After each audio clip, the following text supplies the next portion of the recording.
Cordial saludo, me presento. Mi nombre es Andrei León Hernández, estudiante de Ingeniería Industrial en el CEDATA Casillas. En el presente video vamos a hablar sobre el simulador en la actividad número 2, fuerzas y movimientos.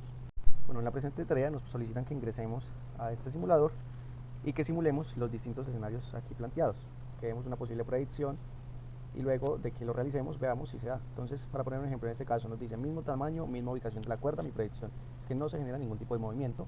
Entonces vamos acá, mismo tamaño, misma posición, mismo tamaño, misma posición, y vamos a darle inicio. Como vemos, son fuerzas iguales, no hay ningún movimiento, se anulan, igual que en mi predicción.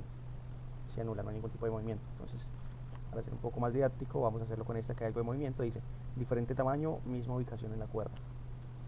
Entonces, vamos a darle reiniciar. Vamos a darle un reinicio. Dice que diferente tamaño, misma posición en la cuerda. Como podemos ver, hay una diferencia de tamaños, misma posición en la cuerda, y vamos a darle inicio. Como podemos ver, el equipo rojo está alando al azul, ya que tiene mayor volumen, por ende mayor fuerza. Entonces, como podemos ver acá, la suma de las fuerzas, y ganaron los rojos. Para el siguiente ejercicio, la siguiente simulación de movimiento, nos aparece este resultado como el resultado de la multiplicación entre 5 y la suma de nuestros dígitos en nuestra cédula. En mi caso daría 150 de fuerza. Entonces procedemos a seguir las indicaciones en el simulador. Seleccionamos la niña y vamos a aplicar una fuerza de 150. Seleccionamos acá para ver todos los valores y vamos a aplicar una fuerza de 150.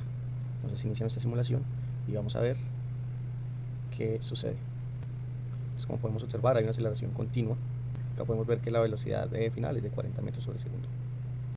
En la otra parte del simulador, entonces nos piden que hagamos la simulación con un objeto diferente, una masa diferente, y aplicamos la misma fuerza y vamos a ver las diferencias. Entonces iniciamos aplicando la fuerza y como podemos ver, desde el inicio la aceleración es mucho menor en comparación con este objeto y esta masa.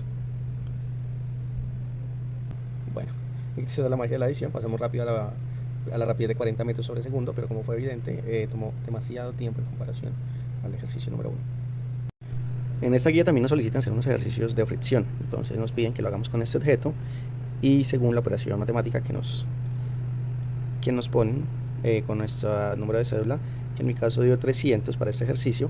Entonces elegimos el objeto y lo vamos a someter a distintas fricciones, mucha, media y nada, y luego hacemos la descripción. Entonces en este caso ya tenemos seleccionado el objeto. Vamos a empezar en fricción de nada, ¿ok? Y vamos a empezar a aplicarle la fuerza, 300. Como vemos, la aceleración se empieza a dar, empieza a haber un movimiento, empiezan a sumarse las fuerzas. Vemos que al no haber ninguna fricción, la aceleración es constante y progresiva, hasta que llegamos a la velocidad final de 40 metros sobre segundo. Pero para hacer de una vez la descripción del ejercicio con poca y mucha fricción, empezamos a ver cómo al aumentar la fricción empiezan a hacer las fuerzas en medida opuesta. En el momento en que aumentamos a mucha la fricción, la rapidez, la aceleración que llevaba y la suma de las fuerzas se vuelven negativas hasta que el objeto para por completo.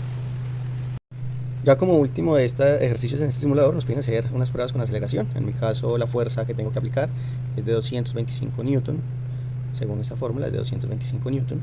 Entonces nos piden que la hagamos con distintos objetos. En este caso voy a utilizar este balde con agua y empiezo a aplicar mi fuerza, que es de 225 newton. Pero al haber fricción, al haber esta fricción no alcanza a mover. Vamos a ver con qué fuerza empieza a moverlo. Entonces vemos que por la cantidad de peso y la fricción se restan las fuerzas aplicadas. De 275, que es la fuerza que se está ejerciendo acá, tan solo el 87 de newtons de 275 son los que están moviendo debido a la fricción. Entonces vamos a hacer el ejercicio con otra masa, con una persona que va a ser de un peso mucho menor. Entonces empezamos a aplicarle la fuerza de 225 newtons y vemos que a diferencia del ejercicio anterior, sí lo está moviendo. Obviamente hay una fricción, por la fricción se está perdiendo energía. La fricción está haciendo que 225 newton de fuerza que estamos aplicando, tan solo 75 lo estén moviendo para una aceleración de 0.94. Y bueno, ya con esto es muy fácil evidenciar las propiedades de fuerza, movimiento, fricción en ejemplos cotidianos de la vida real. Gracias por su tiempo de atención.